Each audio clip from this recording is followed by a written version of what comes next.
بالخصوص وقف بورڈ تک پہنچائیے اور بالخصوص وقف بورڈ کی چیئرپرسن ڈاکٹر سیدہ درخشاں اندرابی صاحبہ تک پہنچائیے۔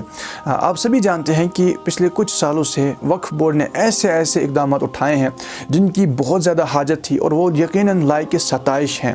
ایسے قدم اٹھائے، ایسے اسٹیپ اٹھائے گئے جن سے اس قدر سدھار آیا کہ بندہ بیان نہیں کر سکتا، اور اس سب کے ہم گواہ ہیں۔ الحمدللہ، چاہے وہ ائمہ حضرات یا علماء کرام جو علم والے ہیں، ان مقدس مقامات پہ رکھنے کا معاملہ ہو، یا پھر ویڈیوگرافی فوٹوگرافی بند کروانے کا معاملہ ہو، یا پھر پیسوں کے معاملے میں جو کچھ ہوتا تھا اس پر روک تھام لگانا ہو، یا پھر کئی ایسے معاملات ہیں، صفائی ستھرائی کے معاملات ہیں، ان پر جو قدم ڈاکٹر درخشاں اندرابی صاحبہ نے اٹھائے، وقف بورڈ نے اٹھائے، وہ یقیناً لائق ستائش ہیں، قابل تعریف ہیں۔ ان معاملات میں ہم ان کا تہ دل سے شکر گزار ہیں۔ یہاں پر بالخصوص ہمارے مزارات طیبات کے حوالے سے گزارشات پیش کرنی تھی۔ میں امید کرتا ہوں کہ امن کو برقرار رکھنے کے لیے، کیونکہ مجھے امید ہے کہ وقف بورڈ امن کو بہت فوقیت دیتا ہے، کہ امن برقرار رہے، بھائی چارہ برقرار رہے، کسی قسم کا فتنہ فساد نہ ہو۔ کچھ مزارات پہ حاضری کی سعادت ملی، بالخصوص سلطان عارفین حضرت شیخ حمزہ مخدوم رحمۃ اللہ علیہ یا شیخ العالم شیخ نور الدین نورانی رحمۃ اللہ علیہ۔ حاضری کا موقع ملا تو توجہ اس طرف گئی کہ قرآن کو دیکھا جائے، ترجمے کو دیکھا جائے، تو اس بات کو دیکھ کر بہت ہی افسوس ہوا، اور اسی پر مجھے توجہ دلانی ہے کہ وہاں پر ان لوگوں کے ترجمے بھی رکھے گئے ہیں جنہوں نے نبی پاک صلی اللہ علیہ وسلم کی اپنی زندگی میں گستاخیاں کی تھیں۔ ان گستاخیوں کو لکھا، ان کو چھاپا، ان کو پروموٹ کیا، اور بغیر توبہ کیے دنیا سے چلے گئے، اور امت میں ایک بہت بڑا فتنہ رکھے گئے۔ اور جو آپ اختلافات دیکھ رہے ہیں، یہ کہیں نہ کہیں ان کی بھی ان غلطیوں کا نتیجہ ہے۔ آپ دیکھیے، یہ میں آپ کو ویڈیوز دکھا رہا ہوں کہ ان مزارات پر کن بندوں کے ترجمے بھی رکھے گئے ہیں۔ حالانکہ الحمدللہ ہمارے صوفیاء کرام، اولیاء کرام کے ترجمے موجود ہیں، بالخصوص سیدی اعلیٰ حضرت عاشقوں کے امام احمد رضا خان رحمۃ اللہ علیہ کا ترجمہ کنز الایمان، ایمان بچانے والا ترجمہ، یہ بھی اردو میں موجود ہے۔ یہ ہونا چاہیے تھا، لیکن افسوس کی بات ہے کہ ان کے بھی رکھے گئے ہیں جنہوں نے حضور صلی اللہ علیہ وسلم کی گستاخیاں کی تھی۔ یہاں پر میں آپ کو واضح اور کلیئر بتاتا چلوں، کیونکہ ایک ذمہ داری بھی ہوتی ہے کہ یہ جس بندے کا ترجمہ رکھا گیا ہے، یہ وہی بندہ ہے زندگی میں حفظ الایمان نامی کتاب لکھی، اور اس میں نبی پاک صلی اللہ علیہ وسلم کے علم پر معاذ اللہ ایسی گستاخی اور ایسا اعتراض کیا جو کبھی کوئی مسلمان سوچ بھی نہیں سکتا تھا۔ میں آپ کو عبارت دکھاتا ہوں، اور آپ اس عبارت کو خود پڑھیے کہ کس طرح اس بندے نے حضور صلی اللہ علیہ وسلم کے علم غیب کو معاذ اللہ جانوروں، پاگلوں اور چوپائیوں کے برابر قرار دیا، اور معاذ اللہ اس قدر کبھی اور ایسا گستاخانہ انداز اختیار کیا کہ نہ صرف علماء ہند نے، اس وقت کے علماء حرمین طیبین نے بھی اس بندے پر کفر کا فتویٰ دیا کہ یہ بندہ حضور صلی اللہ علیہ وسلم کی شان پاک میں گستاخی کی وجہ سے دائرہ اسلام سے خارج ہو چکا ہے۔ ایسے بندے کا ترجمہ ان مزارات طیبات پر رکھنا، پر غور کرنے کی حاجت ہے، ایک ذمہ داری ہے، اس لیے میں یہ چیزیں بیان کر رہا ہوں۔ یہاں پر میں آپ کو چند جگہوں کی نشاندہی کرا دیتا ہوں اسی ترجمے کے جو مزارات پہ رکھے گئے ہیں۔ میں گزارش کرتا ہوں کہ خدا کے لیے اس مسئلے پر غور کیجیے، کیونکہ ان ترجموں کو پڑھ کر کبھی نہ کبھی کہیں نہ کہیں فتنہ اور فساد برپا ہوتا ہے۔ قرآن پاک کی مشہور آیت ہے وَوَجَدَكَ ضَالًّا فَهَدَىٰ، یعنی حضور صلی اللہ علیہ وسلم کو اپنے رب نے فرمایا کہ ہم نے آپ کو اپنی محبت میں خود رفتہ پایا تو اپنی طرف راہ دی۔ یہ ترجمہ اعلیٰ حضرت امام احمد رضا خان رحمۃ اللہ علیہ نے کیا، لیکن جس بندے کا ترجمہ میں نے آپ کو دکھایا جو ان مزارات پہ کئیوں پر رکھا گیا ہے، بلکہ مسجدوں میں بھی ہو سکتا ہے کہ ایسے ترجمے ہوں، تو آپ کو چاہیے کہ آپ صحیح ترجمہ رکھیں۔ اس بندے نے جو ترجمہ کیا ہے آپ ذرا خود ہی دیکھ لیجئے اور خود ہی اندازہ کیجئے کہ یہ کیا ترجمہ کیا ہے، اور اللہ تعالیٰ نے آپ کو شریعت سے بے خبر پایا معاذ اللہ، سو آپ کو شریعت کا راستہ بتلا دیا۔ اس کا مطلب حضور صلی اللہ علیہ وسلم کو پہلے شریعت کا پتہ نہیں تھا، آپ شریعت کے بغیر چلتے تھے معاذ اللہ رب العالمین۔ یہ کہنے کی جرت کس کی ہو سکتی ہے کہ وہ یہ کہے کہ حضور صلی اللہ علیہ وسلم پہلے شریعت سے بے خبر تھے؟ معاذ اللہ، یہ ترجمہ نہیں تھا۔ لفظ ضالن جو اس میں ہے، اس کے کئی مطلب ہوتے ہیں۔ ایک اس کا مطلب ہے گمراہ ہونا، ایک اس کا مطلب ہے محبت میں خود رفتہ ہونا۔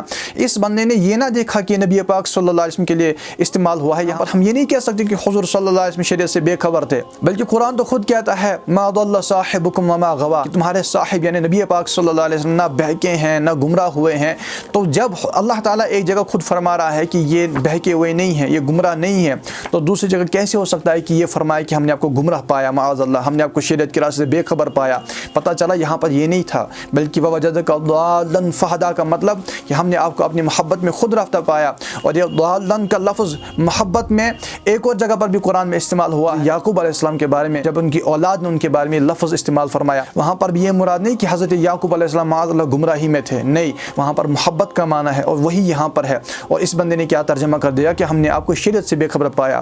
یہی وہ باتیں ہوتی ہیں کہ جن پر ہم یہ کہتے ہیں کہ اس طرح کی باتیں جو ہے وہ امت میں فساد کا سبب بنتی ہیں. اسی لیے میں گزارش کر رہا ہوں کہ اس ترجمے کو مزارت پہ نہیں رکھنا چاہیے، بلکہ عاشقوں کے امام احمد رضا خان کا کنز الایمان رکھا جائے، جو ایمان بچانے والا ترجمہ ہے. ایک جگہ ہوئی، آگے چند مزید آپ کو دکھا دیتا ہوں. یہ دیکھیے سورہ فتح میں انا فتحنا لک فتحا مبینا، اس کا ترجمہ یہ کیا ہے کہ ہم نے آپ کو کھلم کھلا فتح دی، لیغفر لک اللہ ما تقدم من ذنبک وما تاخر، تاکہ اللہ تعالیٰ آپ کے اگلے پچھلے جو ہے وہ خطائیں، آپ کے گناہ معاف فرمائے. یہ اس نے ترجمہ کیا ہے.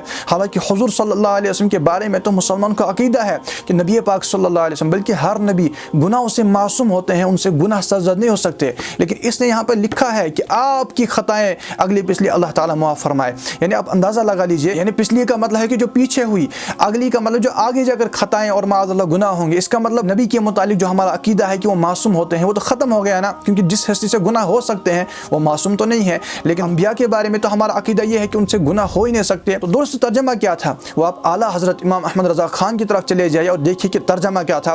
اعلیٰ حضرت لکھتے ہیں کہ ہاں بے شک ہم نے آپ کو کھلم کھلا فتح عطا فرمایا تاکہ اللہ تعالیٰ آپ کے سبب سے آپ کے اگلوں کے اور آپ کے پچھلوں کے گناہ معاف فرمائے. یعنی حضور کے سبب سے گناہ بخشے جاتے ہیں، اور یہ تو ہمارا عقیدہ ہے. اور یہ ترجمہ بالکل تفاسیر کی روشنی میں ہے. ویڈیو طویل ہو جائے گی ورنہ میں آپ کے سامنے ڈیٹیل بیان کر دیتا. اسی طرح ایک اور جگہ پہ یہ لکھا سورۃ الشورى آیت نمبر 24 میں اللہ تعالیٰ ارشاد فرماتا ہے فَإِن يَشَإِ اللَّهُ يَخْتِمُ عَلَىٰ قَلْبِكَ، یعنی سو خدا اگر چاہے تو آپ کے دل پر بند لگا دے. یہ اس نے ترجمہ کیا. اعلیٰ حضرت لکھتے ہیں اور اللہ چاہے تو تمہارے دل پر اپنی رحمت و حفاظت کی مہر فرما دے. یعنی جو تفاسیر میں تھا وہ اس میں جمع کر دیا، وہ بیان کر دیا. اور مہر کی یاد رکھیے گا دو قسم ہوتی ہیں. ایک تو وہ جو ختم اللہ علی قلوبہم وعلی سمعہم وعلی ابصارہم، یعنی اللہ نے ان کے دلوں پر، ان کے آنکھوں پر مہر کر دی ہے. یہ کافروں کے بارے میں فرمایا گیا. اور ایک ہوتی ہے رحمت اور حفاظت کی مہر، تو حضور صلی اللہ علیہ وسلم کے لیے بیان ہو رہا ہے. یہاں پر آپ وہی کہیں گے نا جو حضور صلی اللہ علیہ وسلم کی شان ہے، لہٰذا اعلیٰ حضرت نے یہ ترجمہ کیا. ایک اور جگہ آپ دیکھیے جہاں پر ترجمہ کیا یمکرون ویمکر اللہ واللہ خیر الماکرین.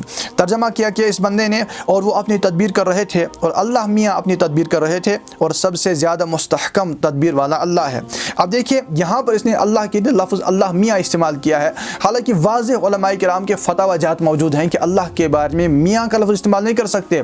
میاں کا ایک معنی شوہر ہوتا ہے اور اللہ شوہر ہونے سے پاک ہے. دراصل ایک پورا ایک علم ہے کہ اردو زبان میں کون سا لفظ خدا کے لیے بولا جائے گا اور کون سا نہیں استعمال کر سکتے. مختصراً اس کی ایک ڈیٹیل بیان کر دیتا ہوں کہ وہ لفظ جس کے مختلف مطلب ہوتے ہیں، اگر ان میں سے ایک مطلب بھی خدا کے شان نہ ہو تو وہ لفظ ہی منع کر دیا جاتا ہے. بلکہ اگر کسی برے مطلب کا وہم بھی ہو وہ بھی استعمال نہیں کر سکتے، فقہا نے اس سے بھی روکا ہے. اور لفظ میاں تو واضح ہے کہ اس کا ایک مطلب شوہر ہے، اللہ اس سے پاک ہے، لہٰذا یہ لفظ استعمال نہیں کر سکتے. لیکن آپ دیکھیے اس نے قرآن میں اللہ کے لفظ میاں کا استعمال کیا. قرآن میں اللہ کے لفظ میاں کا استعمال نہیں تھا، اس نے خود اپنی طرف سے لفظ میاں کا اضافہ کیا ہے جو بالکل ممنوع ہے، جو استعمال نہیں کر سکتے.